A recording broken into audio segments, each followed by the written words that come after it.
દાહોદ જિલ્લા આપ પ્રમુખ રાકેશભાઈ બારિયાના નેતૃત્વમાં દાહોદ જિલ્લા વિકાસ અધિકારીને આવેદનપત્ર આપી તટસ્થ તપાસની માંગણી કરાઈ।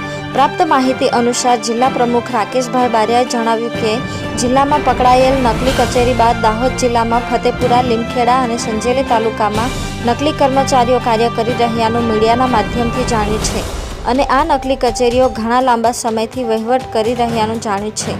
હું પોતે માજી સરપંચ છું। લીમખેડા સામે આવેલ નકલી કચેરીઓ હું વર્ષોથી કાર્યરત હતો તે જોતો આવ્યો છું તેમ જણાવ્યું હતું। સંજેલી તાલુકા પ્રમુખ અલ્કેશભાઈ ચારેલે જણાવ્યું કે સંજેલીમાં પકડાયેલ કથિત નકલી કર્મચારી બાબતે ડેપ્યુટી ટીડીઓએ સાવ ઉડાઉ જવાબ મીડિયાના માધ્યમથી આપ્યો છે, જે દુઃખદ છે। આપ ગુજરાત પ્રદેશ સંગઠન મંત્રી જયેશ સંગાડાએ જણાવ્યું કે આ તમામ કચેરીના સીસીટીવી ફૂટેજ ચેક કરવામાં આવે અને આ કર્મચારીઓ વિરુદ્ધ પોલીસ ફરિયાદ દાખલ કરવામાં આવે। અવારનવાર સમયમાં ડીડીઓ સાહેબ દ્વારા આ કચેરીની વિઝિટ કરી સત્યતા તપાસવામાં આવે એવી રજૂઆત કરાઈ છે।